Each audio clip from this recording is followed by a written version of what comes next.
Et bonjour à tous les amis, j'espère que vous allez bien. Aujourd'hui, vidéo du vendredi soir 20h, vidéo un petit peu spéciale, je vous explique. Aujourd'hui, nous allons voir le docteur vétérinaire Emma Monge, qui est devenue aussi une amie avec le temps. On va aller lui amener un Varanus acanthurus pour le sexage ainsi que le puçage. Donc elle m'a autorisé à venir filmer dans la clinique ces deux actes vétérinaires et pouvoir vous montrer un petit peu comment ça se passe. Donc on va faire la route et on se retrouve tout de suite après pour la vidéo. Les amis, juste avant de prendre la route, je tiens à faire un très gros merci à Philippe et Laurent, les deux premiers adhérents de la chaîne. Donc Philippe, Laurent, bienvenue sur la chaîne Reptistore, vous pourrez profiter de vos avantages dès maintenant. Si toi aussi tu veux devenir adhérent à la chaîne et devenir VIP et avoir tous les avantages qui vont avec, sache qu'il y a 4 niveaux où tu peux être adhérent, tu choisiras. Le lien c'est dans la description de la vidéo, tu cliques, tu regardes ce qui te convient et tu verras tous les avantages que tu auras. Allez, c'est parti, maintenant on prend la route.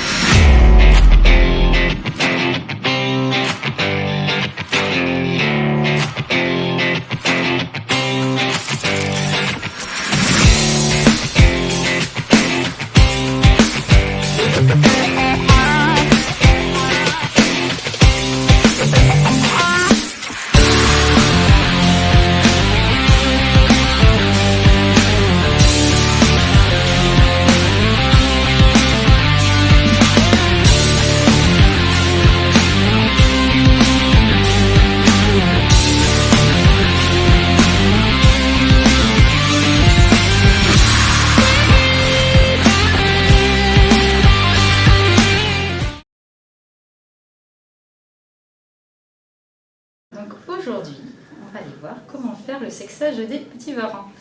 Donc il faut savoir que c'est vraiment un motif de consultation qui est très fréquent pour sexer les varans, puisqu'en fait souvent à l'achat, on ne sait pas qu'est-ce que c'est, et le but du jeu c'est quand même de pouvoir faire de la reproduction derrière, et que le souci c'est que si on achète deux mâles, arrivé à la puberté, ça se bat jusqu'à mort, et qu'on se retrouve obligé de se séparer d'un individu, après d'essayer de retrouver une femelle. Donc c'est vrai que la majorité du temps, sur le marché, ces individus sont vendus non sexés. Donc concernant le sexage, on a donc, chez certaines espèces un dimorphisme, c'est-à-dire des modifications de l'aspect du corps qui va permettre de nous orienter, c'est plutôt mâle, plutôt femelle. Après, chez la majorité des jeunes varans, c'est impossible. On ne peut pas dire là, juste à l'allure de l'individu, s'il s'agit plutôt d'un mâle ou d'une femelle. Chez les varans, chez pas mal de varans, en fait, on va avoir, alors, fonctionne bien à l'âge adulte. En fait, au niveau des hémipénis, au niveau de la queue, dans les hémipénis, on va avoir une ossification qui peut se développer, qu'on peut voir à la radiographie. Le seul souci, c'est que dans la majorité des cas, c'est plutôt apparition à la maturité sexuelle, donc plutôt au moins à partir de 18 mois. Après, dans certains cas, chez des jeunes individus, ça peut déjà être présent, c'est pour ça que dans la majorité du temps, on peut faire ce sexage radiographique. Par contre, attention, ça ne concerne pas tous les varans, cette ossification. Il y a certaines espèces de varans où en fait ça ne marche pas, la radiographie. Donc chez l'acanthurus, on est content, on peut faire cette radiographie afin d'observer cette ossification des hémipénis. Mais par exemple, chez les Xanthomaticus, on n'a pas l'ossification des hémipénis, donc cette technique ne marchera pas. Après on a des ruses parce que là l'individu est un peu jeune. Donc on a d'autres systèmes également en radiographie qui va consister à aller mettre un produit de contraste dans le cloaque, qui va aller s'infiltrer en quelque sorte dans les poches des hémipénis. Et du coup, on va éliminer en quelque sorte la poche à la radiographie. Donc ça, c'est quelque chose qui a été pas mal fait chez pas mal de lézards, chez lesquels, chez les jeunes individus, on n'a pas de dimorphisme, et on n'a pas non plus de classification des hémipénis. Et donc vraiment permettre de bien différencier. C'est une méthode qui est plutôt fiable, puisque en fait, si on compare, alors si on fait le top news, c'est-à-dire un scanner avec produit de contraste, on a 100% de chance de savoir si c'est bien un mâle. Et avec cette technique de radiographie avec le produit de contraste, on a quand même plus de 96% de chances de faire l'identification. C'est quand même très important. Après, se dire, est-ce que l'échographie peut permettre de voir les hémipénis? Et en fait, ça a été montré que l'échographie, la fiabilité en fait, est assez faible. On n'a qu'à peu près entre 60 et 63% de sensibilité. On passe facilement à côté sur une étude où ils ont fait sur 9 mâles. Ils ont réussi à identifier que 2 mâles au niveau des hémipénis. Donc c'est pour dire qu'on peut vraiment passer à côté. Et après, chez les varans, ce qui peut marcher, c'est la transémination. Donc c'est ce qu'on va tenter avec en fait une forte lumière. Donc là, c'est un système d'endoscope. Donc c'est juste que là, on a une fibre lumineuse qui est très forte. On va les transéminer au niveau de la queue. Donc ça marche à la fois chez les jeunes et chez les adultes. La seule différence entre jeunes et adultes, c'est que la taille des mébénisses n'est pas la même. Et l'objectif, ça va être de voir la vascularisation par transparence. Si on voit rien, c'est femelle. Si on voit une vascularisation, même débutante, c'est un mâle. Donc en gros, là, c'est la première technique qu'on peut faire parce que ça nous évite la radiographie si jamais on arrive à déterminer comme ça. Et très souvent, les personnes qui font du varan, ils tentent la transémination au départ pour essayer de les vendre de cette façon.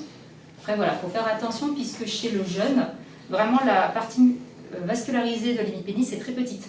Donc c'est facilement, on confond facilement avec la femelle. Donc là, c'est ce qu'on va tenter. Ah oui, c'est très bien, parfait.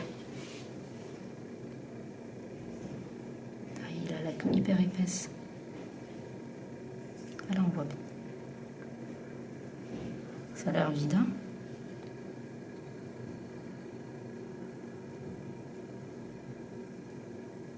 Non, pour là, il n'y a rien qui ressort.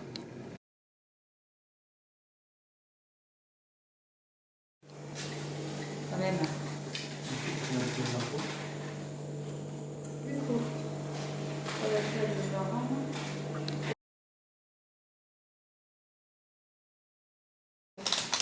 Au niveau gauche, donc soit on peut la positionner en fait, alors en général ça peut se mettre au niveau de la queue. Là le problème de la cantureuse c'est qu'avec l'épaisseur de la queue, voilà, hein, ça risque d'être un peu compliqué.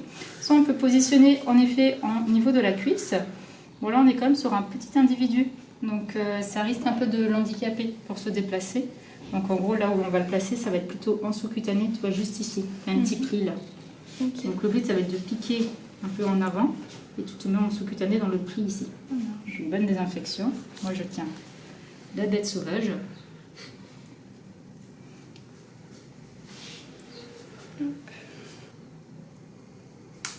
Voilà, il faut bloquer. Parfait, colle chirurgicale. C'est comme sur une petite espèce.